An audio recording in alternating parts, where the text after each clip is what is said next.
Buonasera, buonasera e ben ritrovati a tutti voi telespettatori. Il telegiornale del Veneto di Antena 3 in questa giornata del 25 aprile non possiamo non partire dalla festa della liberazione. Allora subito la riflessione dell'ANPI, Associazione Nazionale Partigiani di Padova, su questa ricorrenza importante che sempre più negli ultimi anni ha portato a polemiche. Floriana Rizzetto, 25 aprile, che festa quest'anno, che significato ha? Il 25 aprile al governo c'è un governo di centrodestra e il 25 aprile è sempre stata una festa con una profonda connotazione politica. Beh, è una connotazione politica, però è la festa della nuova Italia, fondamentalmente l'Italia che si libera dalla dittatura, quindi chi dice che è una festa divisiva dice una sciocchezza.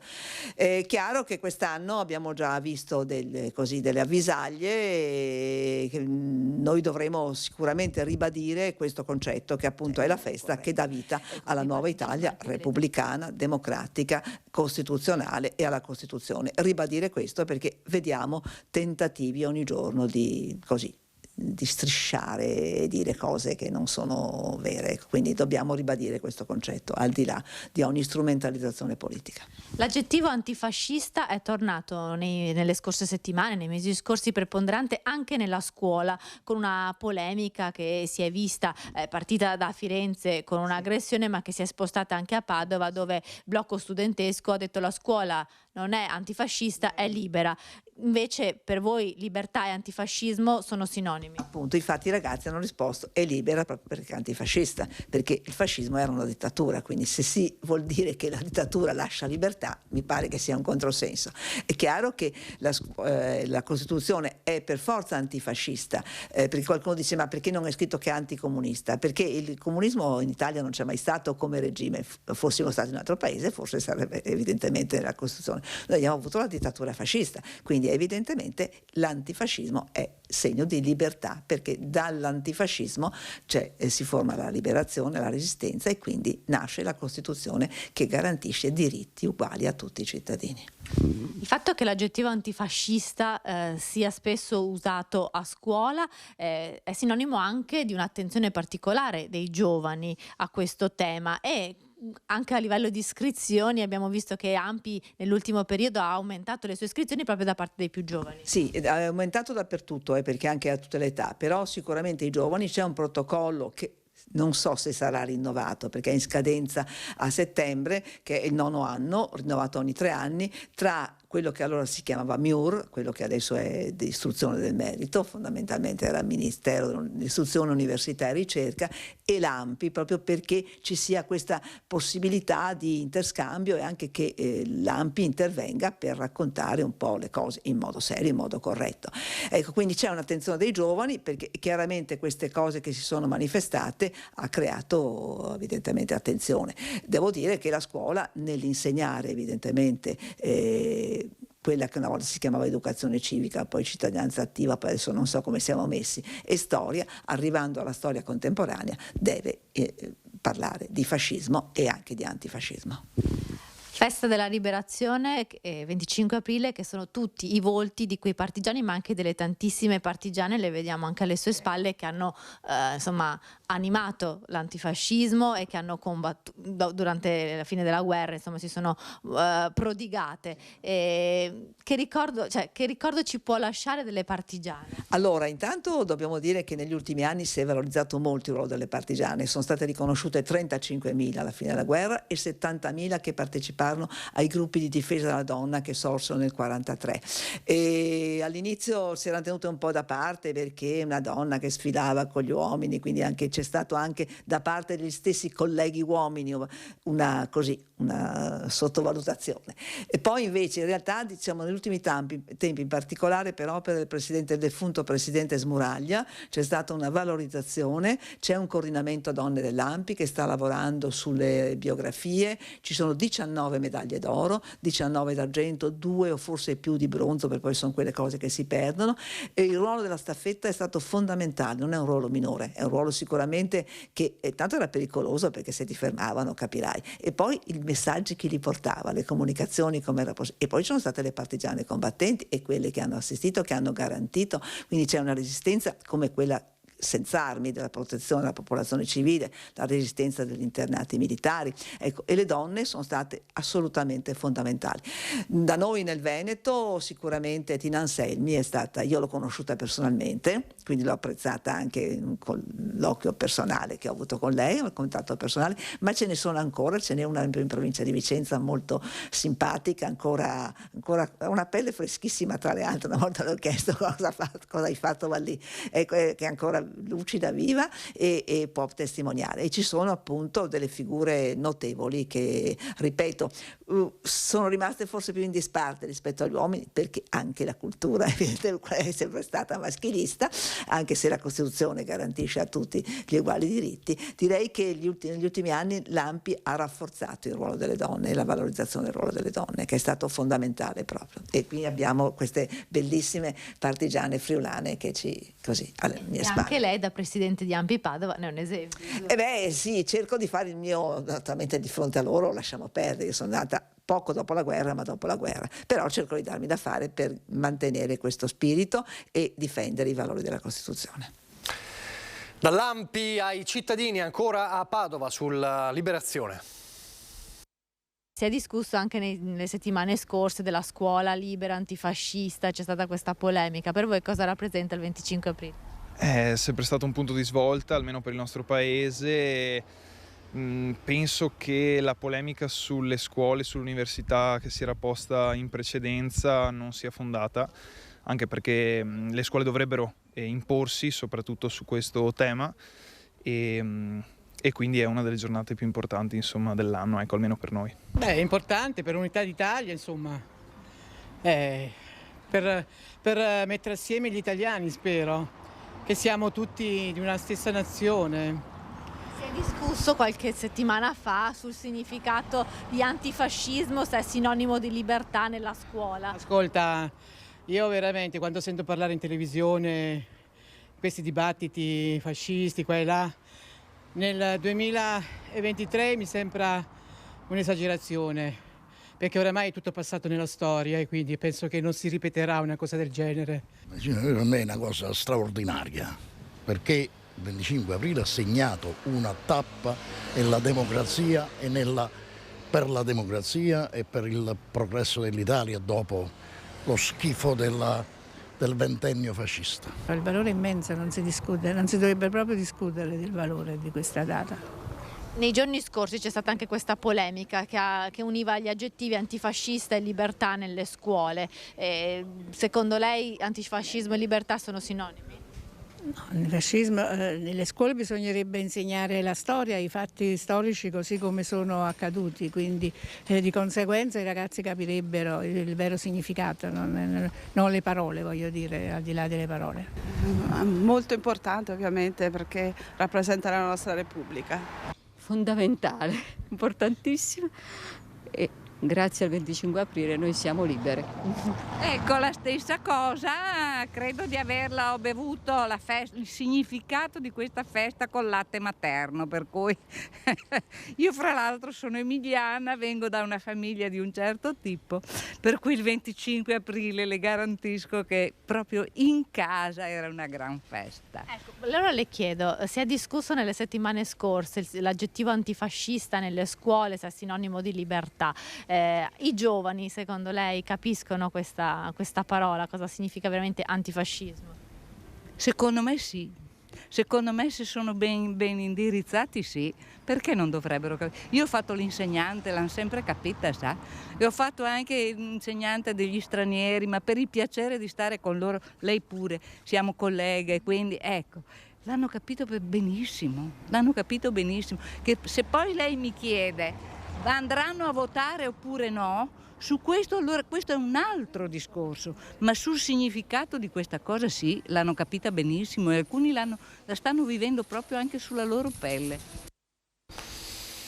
E poi il 25 aprile la festa di San Marco, il patrono di Venezia, il patrono dei Veneti. Allora nel prossimo servizio la riflessione del patriarca di Venezia sulla festa di San Marco, Monsignor Francesco Moraglia.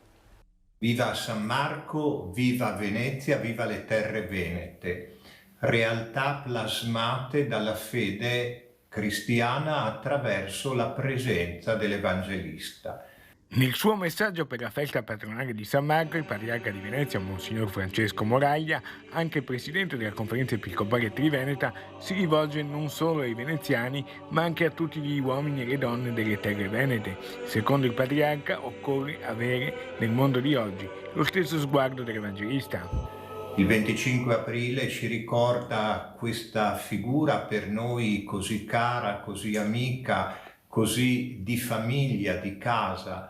Nello stesso tempo ci ricorda anche una giornata importante nella storia recente dell'Europa e dell'Italia.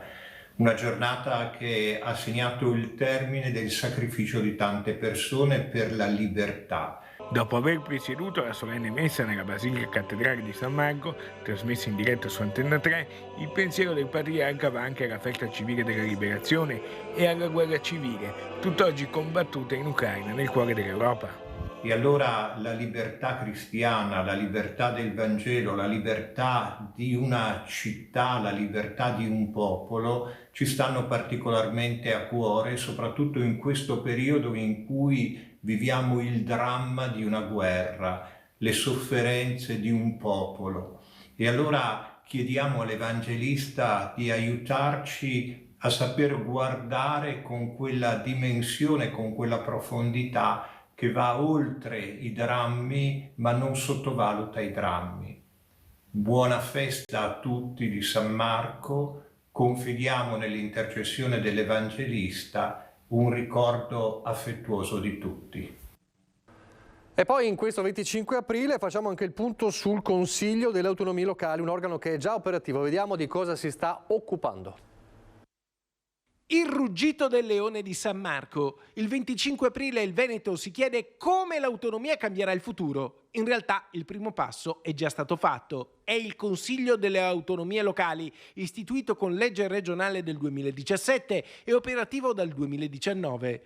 Quello del Covid poi è stato un tempo sospeso, ma ormai con il ritorno alla vita pochi giorni fa anche il Consiglio regionale Veneto ha potuto fare una prima seduta congiunta coi componenti del Consiglio delle Autonomie Locali, 24 rappresentanti di comuni, province, unità montane, Unione delle Province Venete e associazioni dei comuni.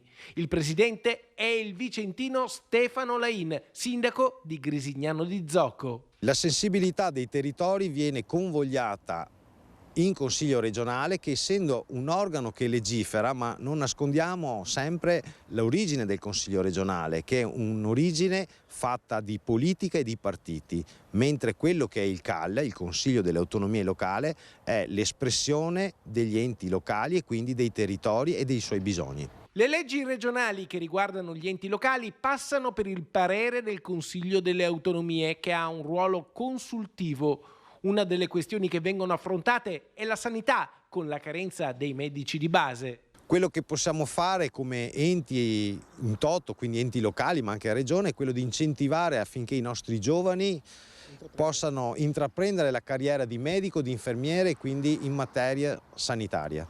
Altro tema è il riordino territoriale, che mira a incentivare le fusioni tra comuni per razionalizzare i costi e dare più efficienza ai servizi. Abbiamo la consapevolezza che piccoli territori, piccoli enti veramente sono in grandissima difficoltà. Difficoltà sta nel personale, difficoltà sta nelle entrate e quindi ci troviamo in alcuni comuni dove c'è il sindaco che fa le carte d'identità. Quindi siamo veramente al paradosso. E poi c'è il turismo a Venezia, e allora a Venezia non sono solo tornati i turisti, i numeri sono confortanti, ma è tornato anche un buon numero di personale, altro tema importante. Facciamo il punto. Negli alberghi di Venezia il personale torna a candidarsi per essere assunto. Prima dell'alta marea eccezionale del novembre 2019, negli alberghi iscritti ad AVA si contavano circa 8.000 dipendenti. Nei 2 anni e mezzo di crisi però si sono persi circa 2.400 lavoratori, vale a dire circa il 30% dell'intero settore. Nel 2023 si è già registrato un ritorno delle professionalità richieste e quindi il gap è sceso a circa 1 migliaio di posti ancora vacanti, come spiega il vice direttore dell'Associazione Veneziana Albergatori Daniele Minotto.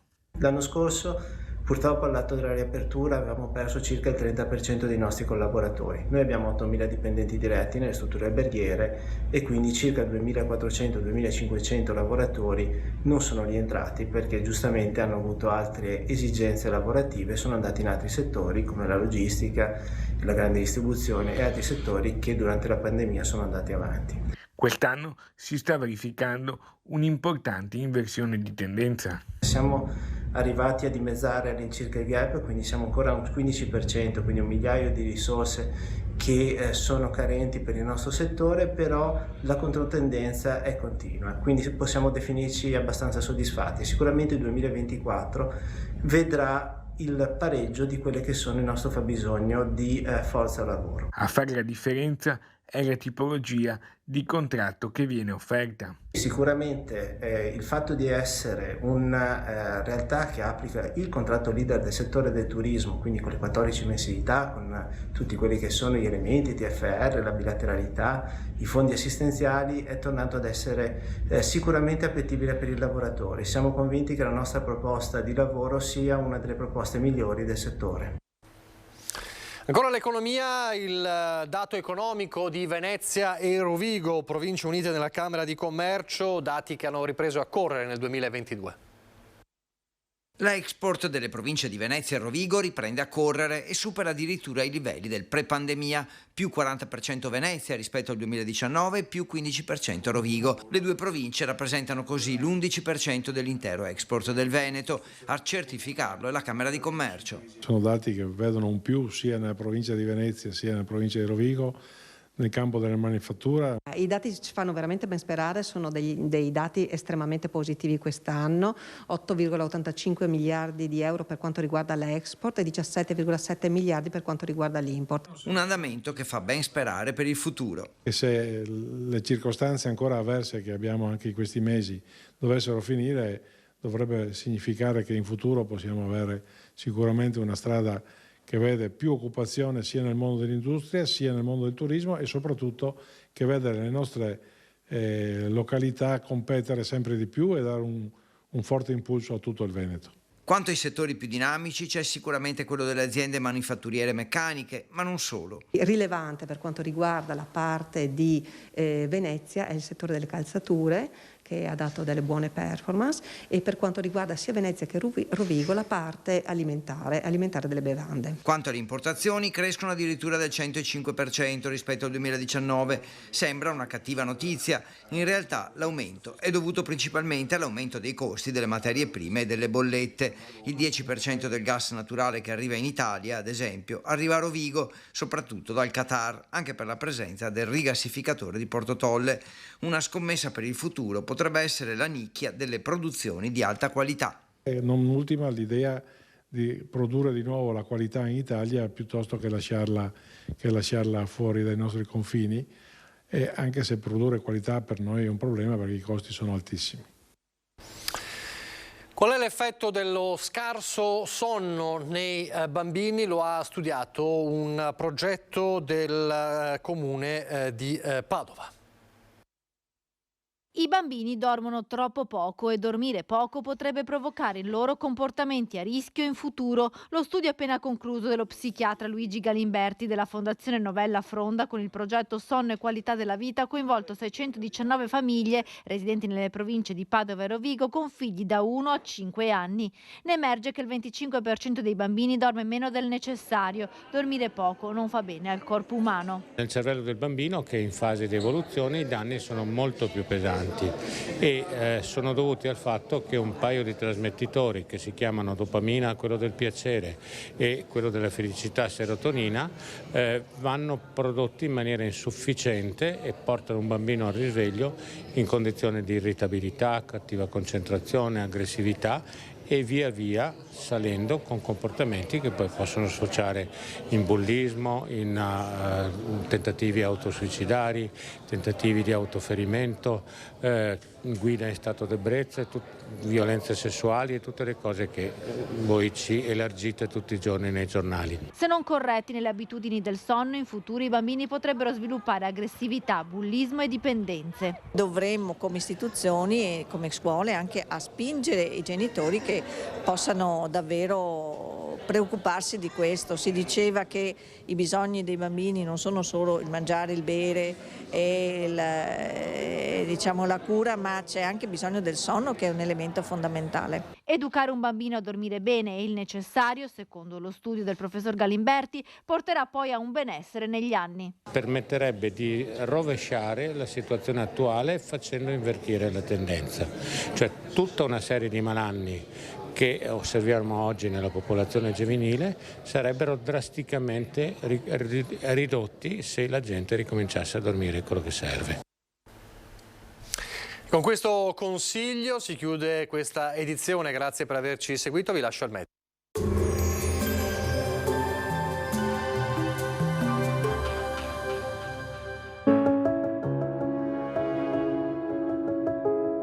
Ad accogliervi sarà Conegliano. Benvenuti al meteo. La perturbazione si allontana dall'Italia, la pressione torna ad aumentare e il tempo migliora. Il dettaglio di mercoledì 26 aprile. Sul Veneto la giornata sarà contraddistinta dal bel tempo, asciutto e stabile. Avremo un ampio soleggiamento e il cielo si presenterà più sereno o al massimo poco nuvoloso. Temperature in ripresa, minime tra 3 e 12 gradi, massime tra i 16 e i 19 all'incirca. Spostiamoci ora sul Friuli Venezia Giulia. Anche in questo caso tanto sole con cielo sereno o velato. Sulla zona montana non esclusi nel pomeriggio occasionali e deboli piovaschi. Temperature minime tra 7 e 9 gradi, massime sui 17-19 gradi.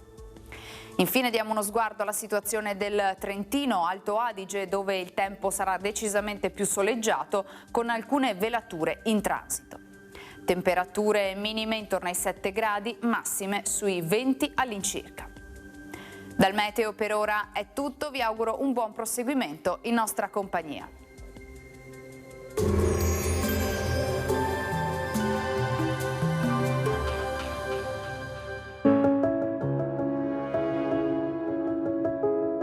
Ad accogliervi sarà Conegliano.